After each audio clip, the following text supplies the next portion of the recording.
Es tiempo de hablar de Jesús.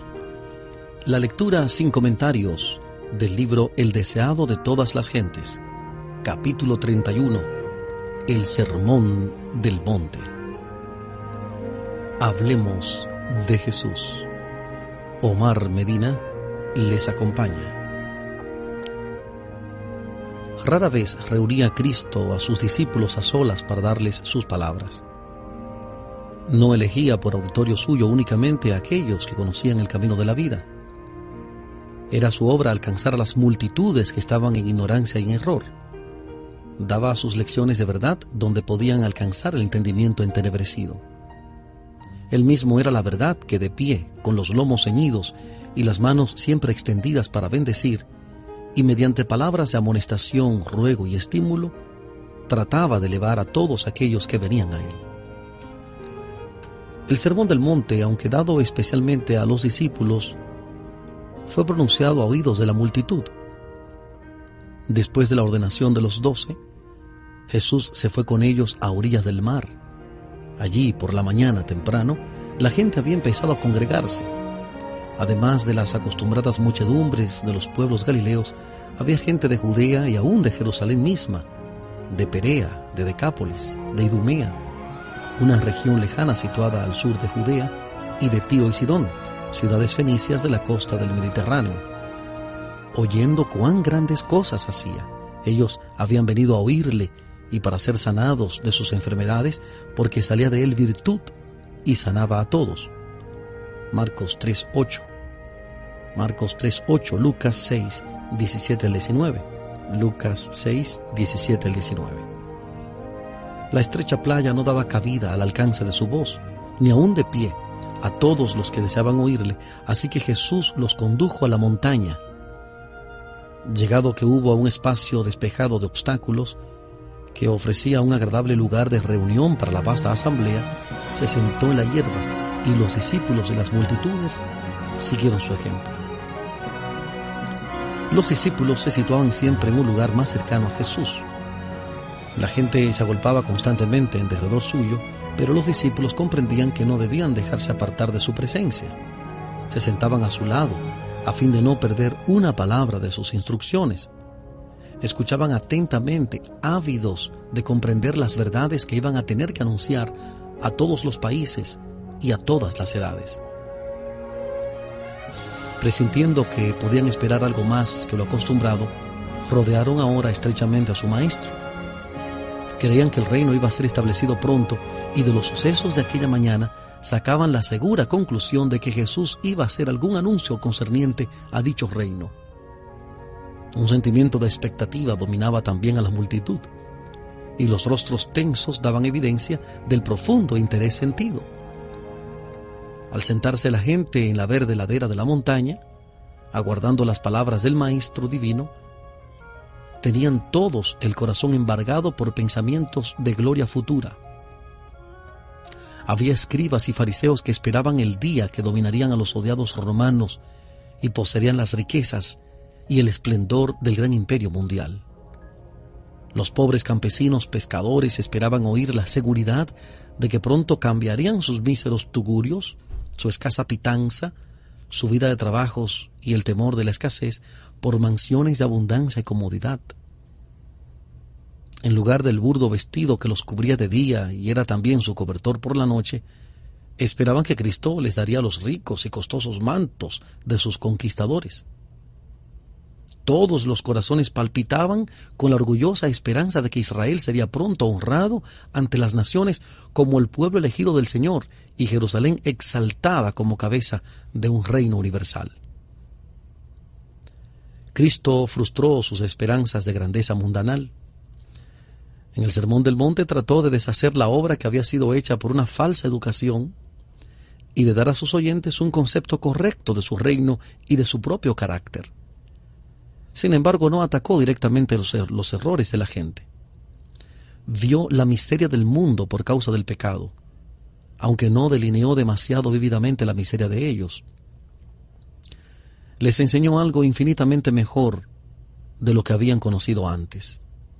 Sin combatir sus ideas acerca del reino de Dios, les habló de las condiciones de entrada en él, dejándole sacar sus propias conclusiones en cuanto a su naturaleza.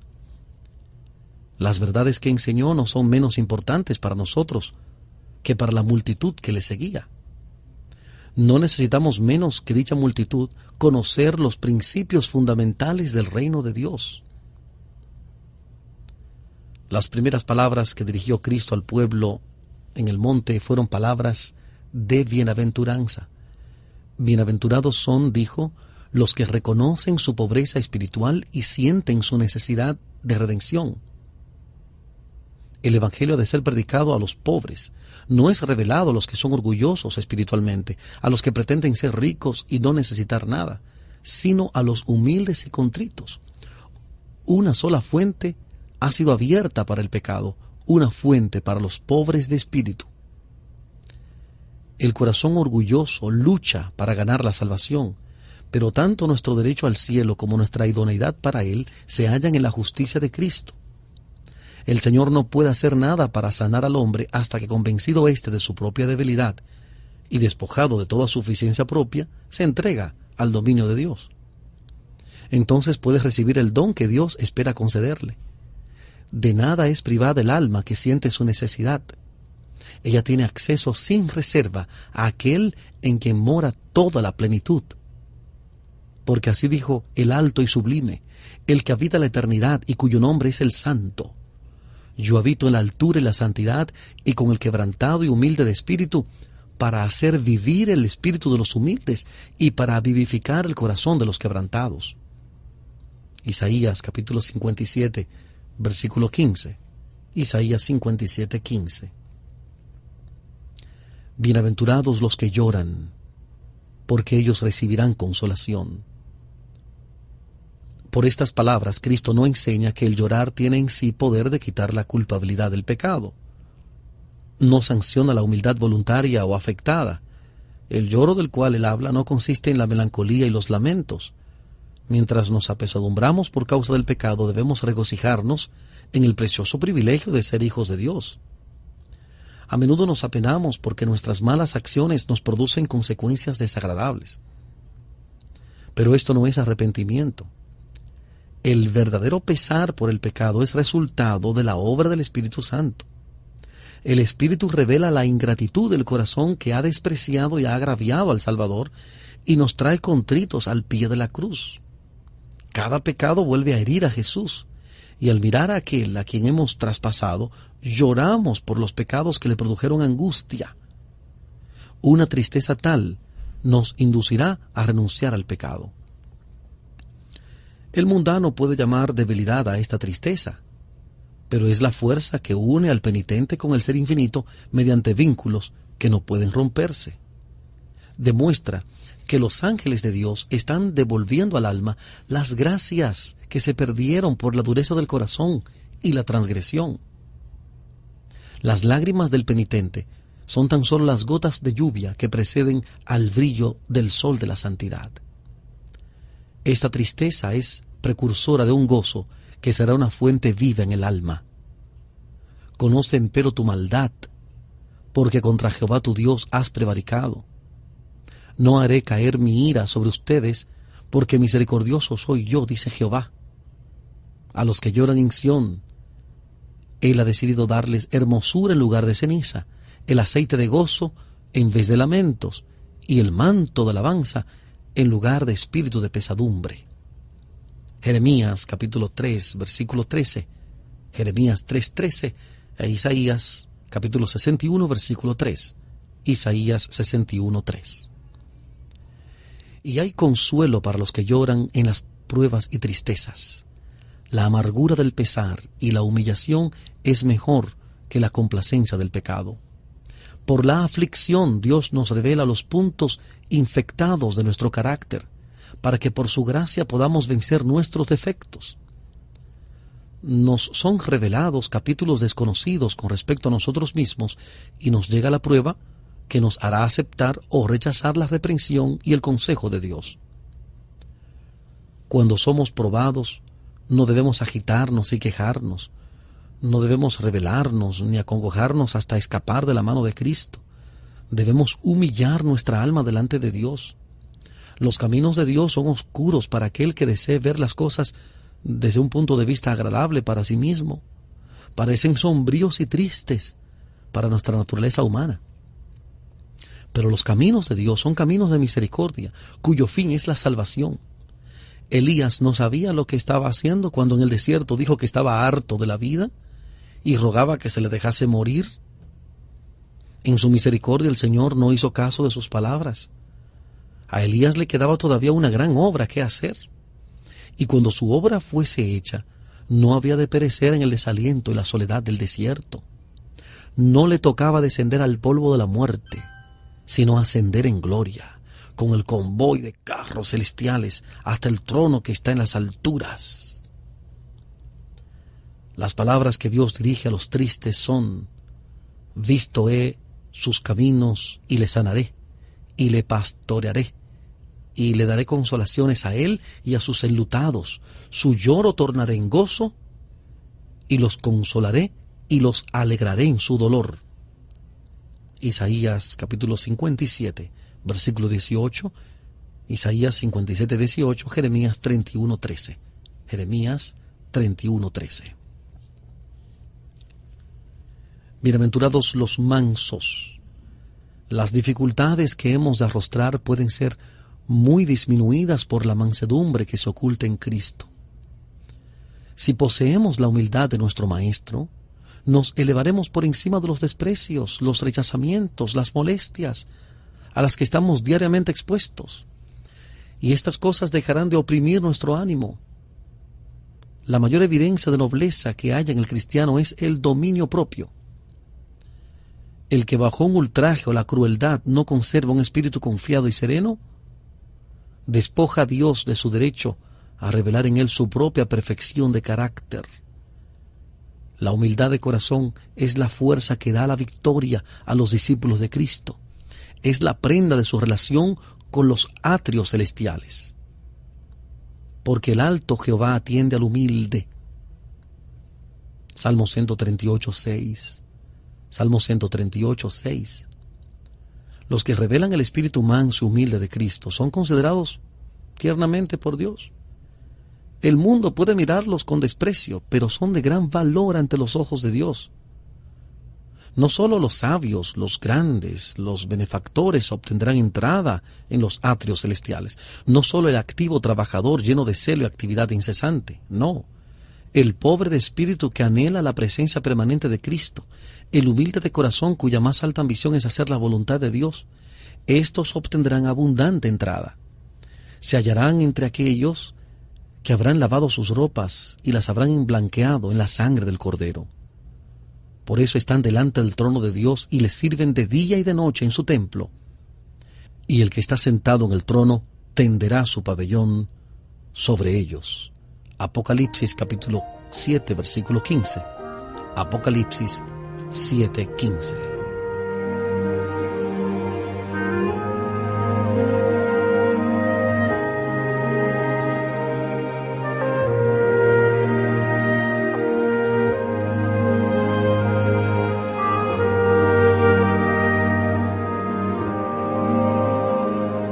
Estamos presentando la lectura sin comentarios del capítulo 31 del libro El deseado de todas las gentes. Capítulo 31, el sermón del monte.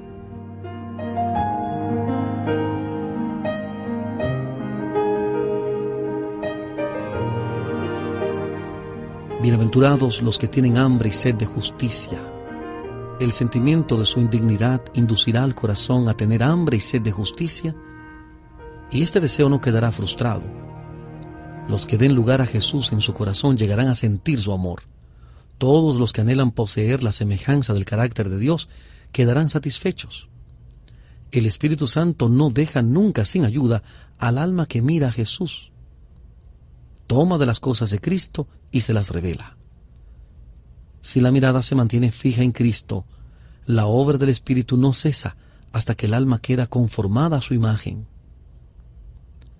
El elemento puro del amor dará expansión al alma y la capacitará para llegar a un nivel superior, un conocimiento acrecentado de las cosas celestiales, de manera que alcanzará la plenitud.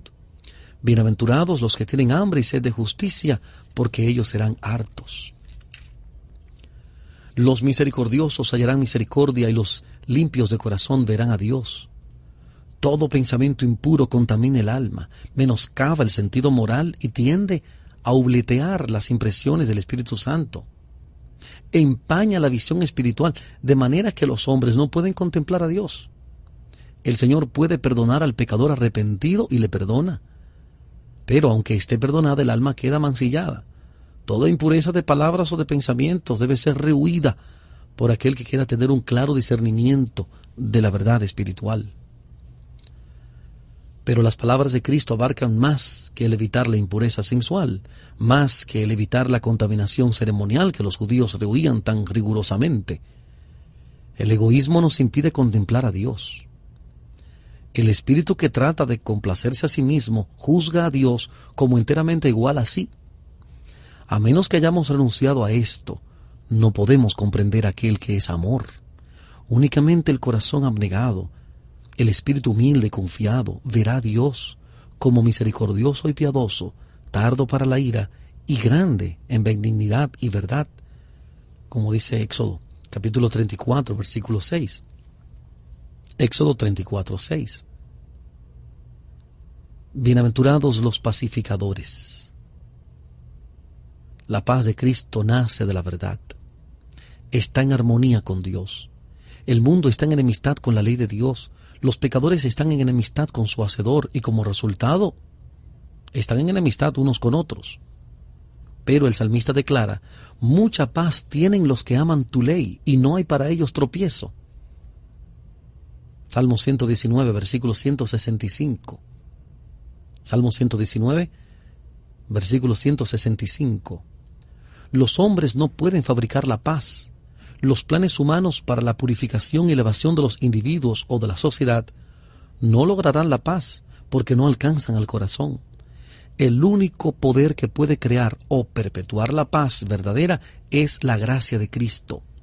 Cuando ésta esté implantada en el corazón, desalojará las malas pasiones que causan luchas y disensiones. En lugar de la zarza crecerá haya, y en lugar de la ortiga crecerá arrayán. Y el desierto de la vida se gozará y florecerá como la rosa. Isaías capítulo 55, versículo 13. Isaías 55, 13 e Isaías 35, 1. Isaías 35, 1. Las multitudes se asombraban de estas enseñanzas que eran tan diferentes de los preceptos y ejemplos de los fariseos. El pueblo había llegado a pensar que la felicidad consistía en la posesión de las cosas de este mundo y que la fama y los honores de los hombres eran muy codiciables. Era muy agradable ser llamado rabí, ser alabado como sabio y religioso y hacer ostentación de sus virtudes delante del público. Esto era considerado como el colmo de la felicidad. Pero en presencia de esta vasta muchedumbre, Jesús declaró que las ganancias y los honores terrenales eran toda la recompensa que tales personas recibirían jamás. Él hablaba con certidumbre y un poder convincente acompañaba sus palabras. El pueblo callaba y se apoderaba de él un sentimiento de temor. Se miraban unos a otros con duda. ¿Quién de entre ellos se salvaría si eran ciertas las enseñanzas de este hombre? Muchos estaban convencidos de que este maestro notable era movido por el Espíritu de Dios y que los sentimientos que expresaba eran divinos. Después de explicar lo que constituye la verdadera felicidad y cómo puede obtenerse, Jesús definió el deber de sus discípulos como maestros elegidos por Dios para conducir a otros por la senda de justicia y vida eterna. Él sabía que ellos sufrirían a menudo desilusiones y desalientos y encontrarían oposición, que serían insultados y verían rechazado su testimonio. Bien sabía él que en el cumplimiento de su misión, los hombres humildes que escuchaban tan atentamente sus palabras habrían de soportar calumnias, torturas, encarcelamiento y muerte. Y prosiguió: bienaventurados los que padecen persecución por causa de la justicia, porque de ellos es el reino de los cielos. Bienaventurados son cuando los vituperen y los persigan y digan de vosotros todo mal por mi causa, mintiendo. Gócense y alégrense, porque su merced es grande en los cielos, que así persiguieron a los profetas que fueron antes de ustedes. El mundo ama el pecado y aborrece la justicia, y esta era la causa de su hostilidad hacia Jesús. Todos los que rechazan su amor infinito hallarán en el cristianismo un elemento perturbador. La luz de Cristo disipa las tinieblas que cubren sus pecados y les manifiesta la necesidad de una reforma. Mientras los que se entregan a la influencia del Espíritu Santo empiezan a guerrear contra sí mismos, los que se aferran al pecado combaten la verdad y a sus representantes. Y así se crea disensión y los seguidores de Cristo son acusados de perturbar a la gente. Pero es la comunión con Dios lo que les trae la enemistad del mundo. Ellos llevan el oprobio de Cristo. Andan por la senda en que anduvieron los más nobles de la tierra. Deben pues arrostrar la persecución no con tristeza, sino con regocijo. Cada prueba de fuego es un agente que Dios usa para refinarnos. Cada una de ellas los prepara para su obra de colaboradores suyos. Cada conflicto tiene su lugar en la gran batalla por la justicia y aumentará el gozo de su triunfo final.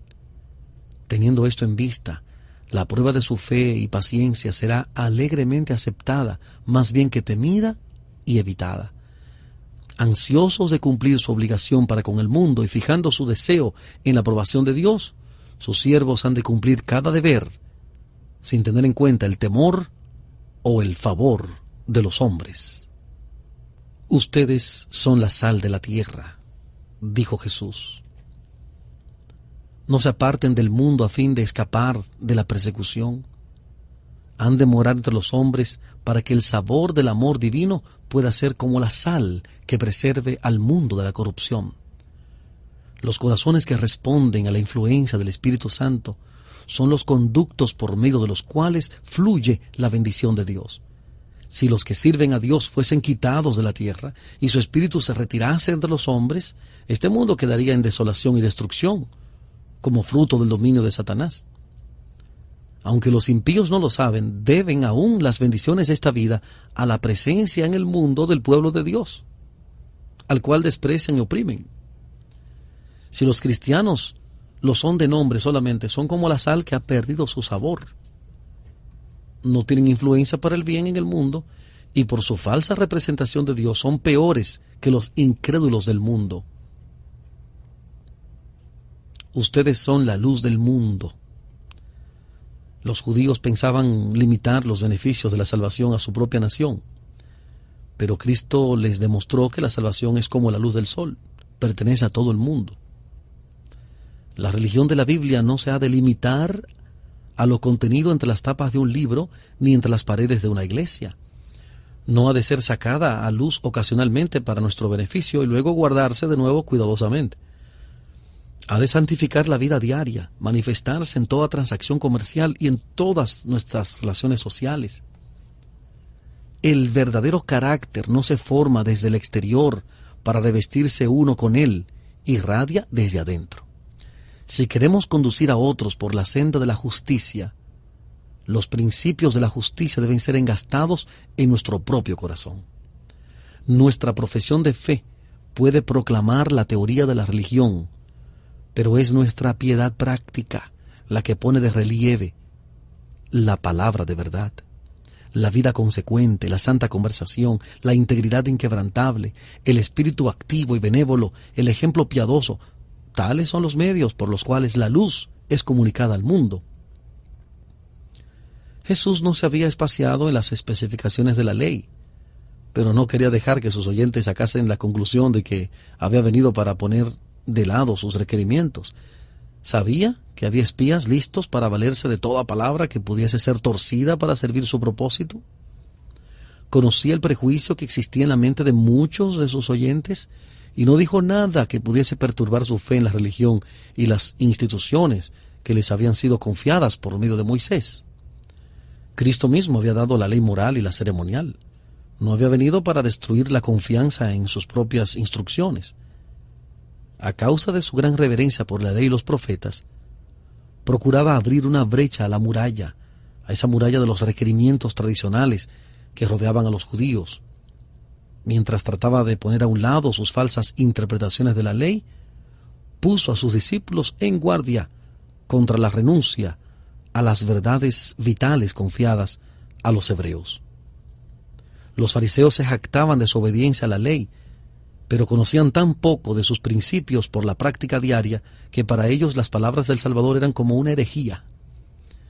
Mientras él barría las inmundicias bajo las cuales la verdad había estado enterrada, los circunstantes pensaban que barría la verdad misma.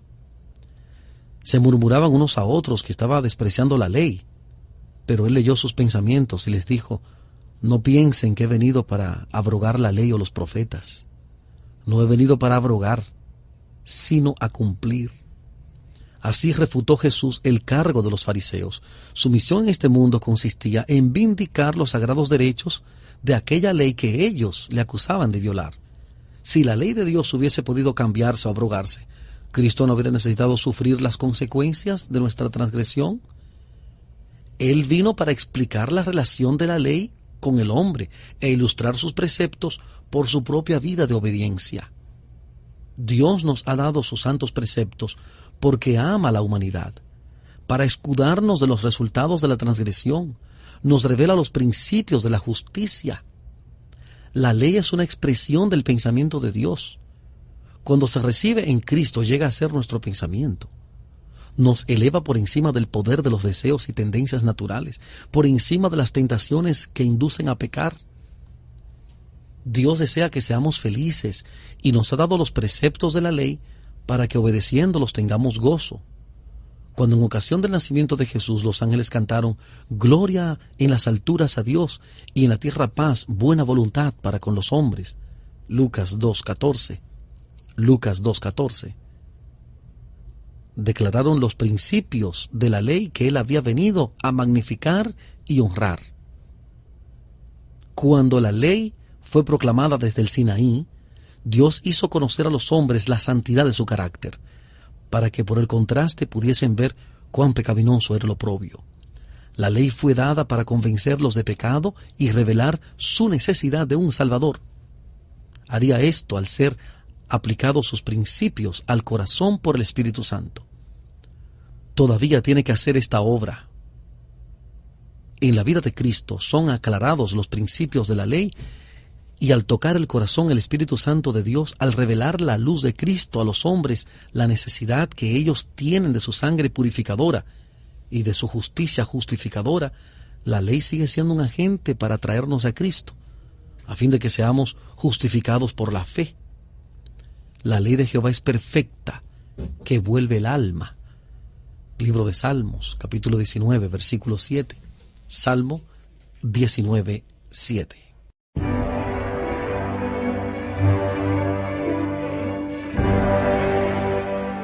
Estamos presentando la lectura sin comentarios del capítulo 31 del libro El deseado de todas las gentes. Capítulo 31, el Sermón del Monte, en Hablemos de Jesús.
Continuamos con la presentación de este capítulo 31 del libro El deseado de todas las gentes, capítulo 31, el Sermón del Monte. Hasta que perezca el cielo y la tierra, dijo Jesús, ni una jota ni un tilde perecerá de la ley hasta que todas las cosas sean hechas. El sol que brilla en los cielos, la sólida tierra sobre la cual moramos, testifican para Dios que su ley es inmutable y eterna. Aunque ellos pasen, los preceptos divinos permanecerán. Más fácil cosa es pasar el cielo y la tierra que frustrarse un tilde de la ley, como lo dice Lucas 16:17. Lucas 16:17. El sistema típico que prefiguraba a Cristo como el Cordero de Dios iba a ser abolido cuando Él muriese. Pero los preceptos del Decálogo son tan inmutables como el trono de Dios. Puesto que la ley de Jehová es perfecta, cualquier variación de ella debe ser mala. Los que desobedecen los mandamientos de Dios y enseñan a otros a hacerlo, son condenados por Cristo. La vida de obediencia del Salvador sostuvo los derechos de la ley, probó que la ley puede ser guardada en la humanidad y reveló la excelencia del carácter que la obediencia desarrollaría. Todos los que obedecen como Él obedeció, declaran igualmente que el mandamiento de la ley es santo, justo y bueno, como dice Romanos 7:12. Romanos 7:12. Por otro lado, todos los que violan los mandamientos de Dios sostienen el aserto de Satanás de que la ley es injusta y no puede ser obedecida. Así secundan los engaños del gran adversario y deshonran a Dios. Son hijos del maligno, que fue el primer rebelde contra la ley de Dios. Admitirlos en el cielo sería volver a introducir elementos de discordia y rebelión y hacer peligrar el bienestar del universo. Ningún hombre que desprecia voluntariamente un principio de la ley entrará en el reino de los cielos.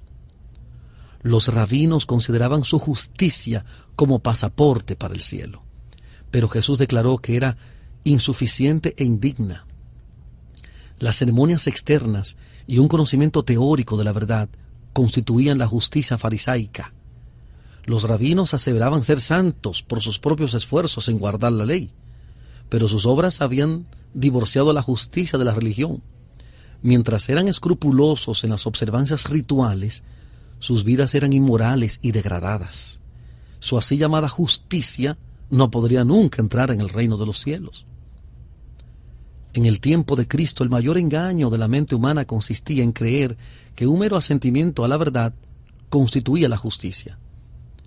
En toda experiencia humana, un conocimiento teórico de la verdad ha demostrado ser insuficiente para salvar el alma. No produce frutos de justicia. Una estimación celosa por lo que se llama verdad teológica acompaña a menudo el odio de la verdad genuina manifestada en la vida. Los capítulos más sombríos de la historia están cargados con el recuerdo de crímenes cometidos por fanáticos religiosos. Los fariseos se llamaban hijos de Abraham y se jactaban de poseer los oráculos de Dios, pero estas ventajas no los preservaban del egoísmo, la malicia, la codicia de ganancias y la más baja hipocresía. Pensaban ser los mayores religiosos del mundo, pero su así llamada ortodoxia los condujo a crucificar al Señor de la gloria. Aún subsiste el mismo peligro.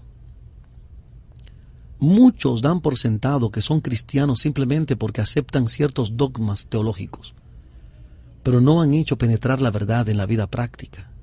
No la han creído ni la han amado, por lo tanto no han recibido el poder y la gracia que provienen de la santificación de la verdad. Los hombres pueden profesar creer en la verdad, pero esto no los hace sinceros, bondadosos, pacientes, tolerantes, ni les da aspiraciones celestiales. Es una maldición para sus poseedores, y por la influencia de ellos, es una maldición para el mundo. La justicia que Cristo enseñaba es la conformidad del corazón y de la vida a la voluntad revelada de Dios. Los hombres pecaminosos pueden llegar a ser justos únicamente al tener fe en Dios y mantener una relación vital con Él. Entonces la verdadera piedad elevará los pensamientos y ennoblecerá la vida. Entonces las formas externas de la religión armonizarán con la pureza interna del cristiano. Entonces las ceremonias requeridas en el servicio de Dios no serán ritos sin significado, como de los hipócritas fariseos. Jesús consideró los mandamientos por separado y explicó la profundidad y anchura de sus requerimientos. En vez de quitarles una jota de su fuerza, demostró cuán abarcantes son sus principios y desenmascaró el error fatal de los judíos en su demostración exterior de obediencia. Declaró que por el mal pensamiento o la mirada concupiscente se quebranta la ley de Dios. El que toma parte en la menor injusticia está violando la ley y degradando su propia naturaleza moral. El homicidio existe primero en la mente.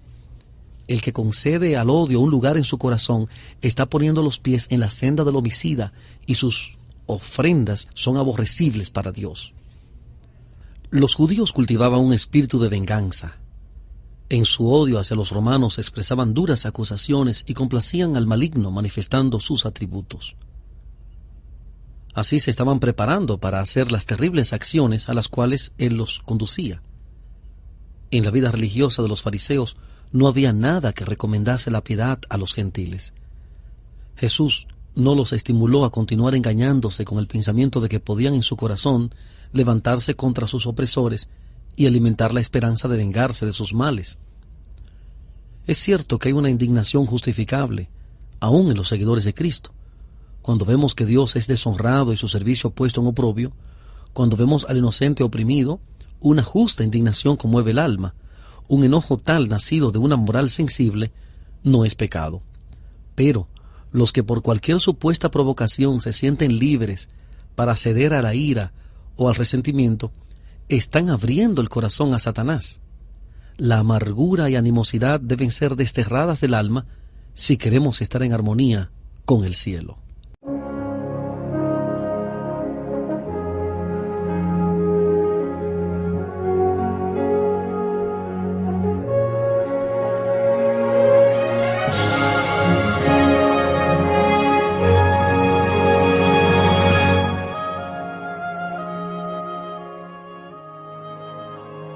El Salvador fue aún más lejos que esto. Dijo: si trajeres tu presente al altar y allí te acordares de que tu hermano tiene algo contra ti, deja allí tu presente delante del altar y vete.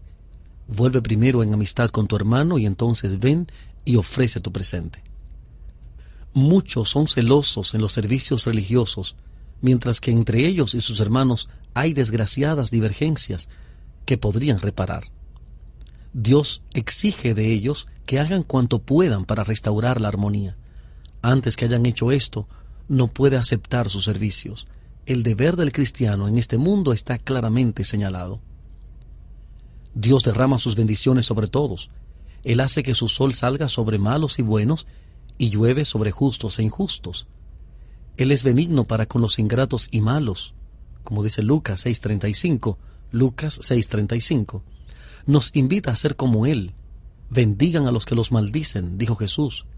Hagan bien a los que los aborrecen, para que sean hijos de su Padre que está en los cielos. Tales son los principios de la ley y son los manantiales de la vida.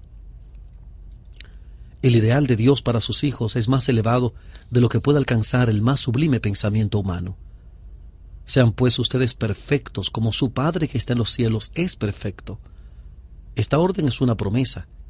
El plan de redención contempla nuestro completo rescate del poder de Satanás. Cristo separa siempre del pecado al alma contrita.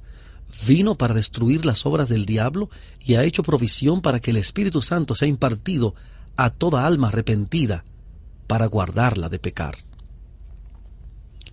La intervención del tentador no ha de ser tenida por excusa para cometer una mala acción. Satanás se alegra cuando oye a los que profesan seguir a Cristo buscando excusas por su deformidad de carácter. Son estas excusas las que inducen a pecar. No hay disculpa para el pecado. Un temperamento santo, una vida semejante a la de Cristo, es accesible para todo hijo de Dios, arrepentido y creyente. El ideal del carácter cristiano es la semejanza con Cristo. Como el Hijo del Hombre fue perfecto en su vida, los que le siguen han de ser perfectos en la suya. Jesús fue hecho en todo semejante a sus hermanos. Se hizo carne como nosotros carne. Tuvo hambre y sed, sintió cansancio, fue sostenido por el alimento y refrigerado por el sueño. Participó de la suerte del hombre, aunque era el inmaculado Hijo de Dios. Era Dios en la carne. Su carácter ha de ser el nuestro. El Señor dice de aquellos que creen en Él: habitaré y andaré en ellos, y seré el Dios de ellos, y ellos serán mi pueblo. 2 Corintios 6:16. 2 Corintios 6:16.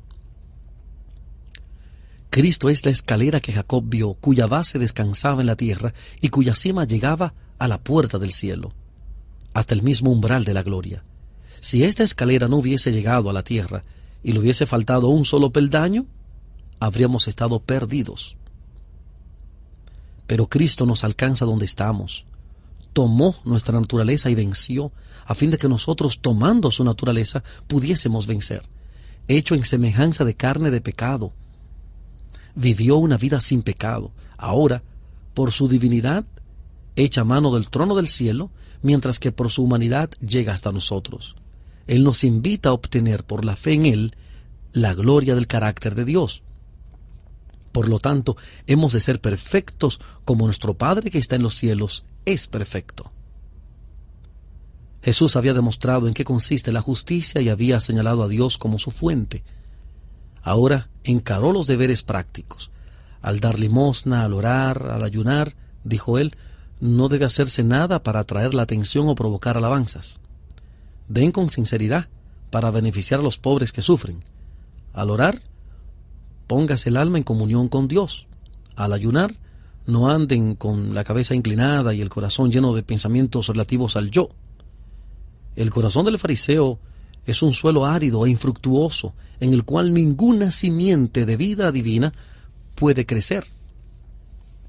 El que más completamente se entrega a Dios es el que le rendirá el servicio más aceptable, porque mediante la comunión con Dios los hombres llegarán a colaborar con Él en cuanto a presentar su carácter a la humanidad. El servicio prestado con sinceridad de corazón tiene gran recompensa. Tu Padre que ve en secreto te recompensará en público. Por la vida que vivimos mediante la gracia de Cristo se forma el carácter. La belleza original empieza a ser restaurada en el alma. Los atributos del carácter de Cristo son impartidos y la imagen del ser divino empieza a resplandecer. Los rostros de los hombres y mujeres que andan y trabajan con Dios expresan la paz del cielo. Están rodeados por la atmósfera celestial. Para esas almas, el reino de Dios empezó ya. Tienen el gozo de Cristo, el gozo de beneficiar a la humanidad.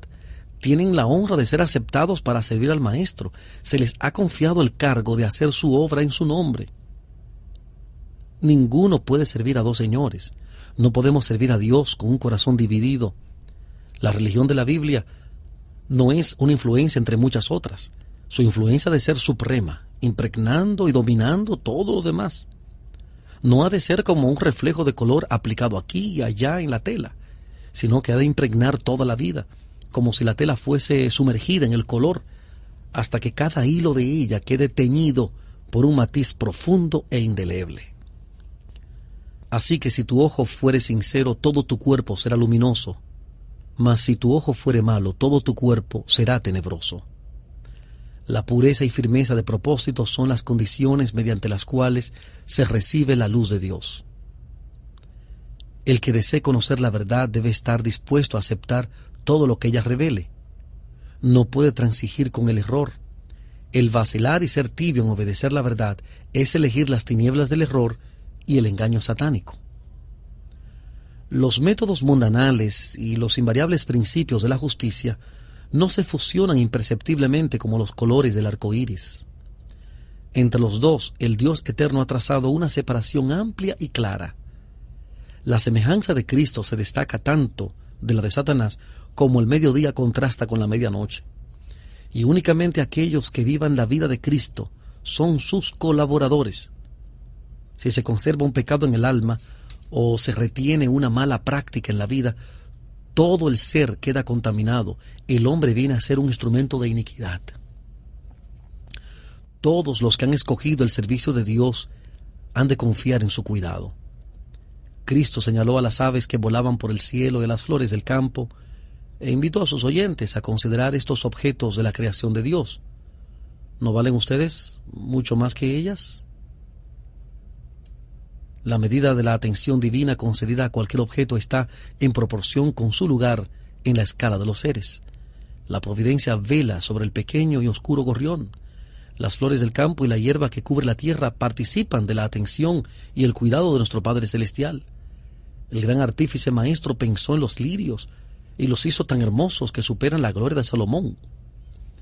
Cuánto mayor interés ha de tener por el hombre, que es la imagen y gloria de Dios. Anhela ver a sus hijos revelar un carácter según su semejanza. Así como el rayo del sol imparte a las flores sus variados y delicados matices, imparte Dios al alma la hermosura de su propio carácter. Todos los que eligen el reino de amor, justicia y paz de Cristo y consideran sus intereses superiores a todo lo demás, están vinculados con el mundo celestial y poseen toda bendición necesaria para esta vida. En el libro de la providencia divina o volumen de la vida, se nos da a cada uno una página. Esa página contiene todo detalle de nuestra historia. Aún los cabellos de nuestra cabeza están contados. Dios no se olvida jamás de sus hijos. No se acongojen por el día de mañana. Hemos de seguir a Cristo día tras día.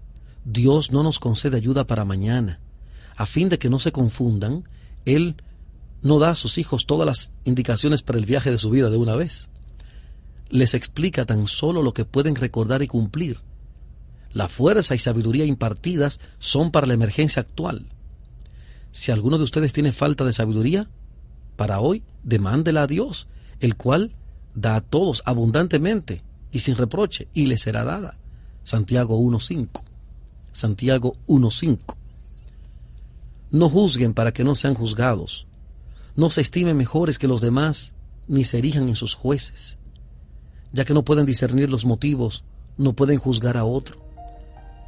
Si le critican, están fallando sobre su propio caso, porque demuestran ser participantes de Satanás, el acusador de los hermanos.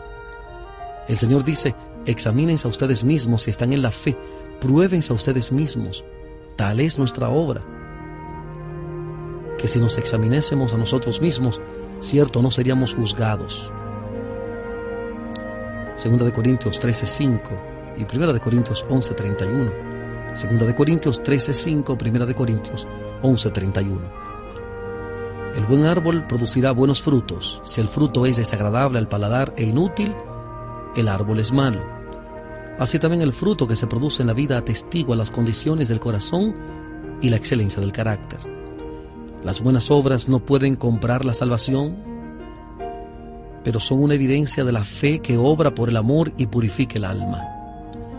Y aunque la recompensa eterna no nos es concedida por causa de nuestros méritos, estará sin embargo en proporción con la obra hecha por medio de la gracia de Cristo. Así expuso Cristo los principios de su reino y demostró que eran la gran regla de la vida, y para grabar la lección añadió una ilustración. No es suficiente, dijo, que oigan mis palabras.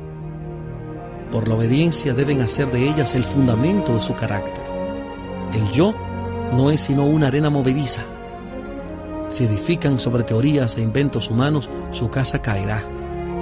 Quedará arrasada por los vientos de la tentación y las tempestades de la prueba. Pero estos principios que les he dado permanecerán. Recíbanme, edifiquen sobre mis palabras. Cualquiera pues que me oye estas palabras y las hace, le compararé a un hombre prudente que edificó su casa sobre la roca.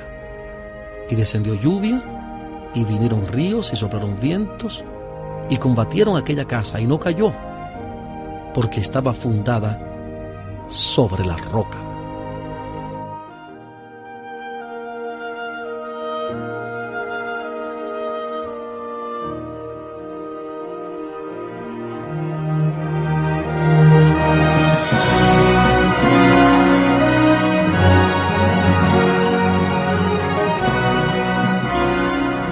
Hemos presentado la lectura sin comentarios del capítulo 31 del libro El deseado de todas las gentes. capítulo 31, el Sermón del Monte. Este capítulo está basado en los capítulos 5, 6 y 7 del Evangelio según San Mateo. Mateo, los capítulos 5, 6 y 7, el Sermón del Monte. Omar Medina les agradece la fina gentileza de la atención dispensada. Que Dios les bendiga. Hablemos de Jesús.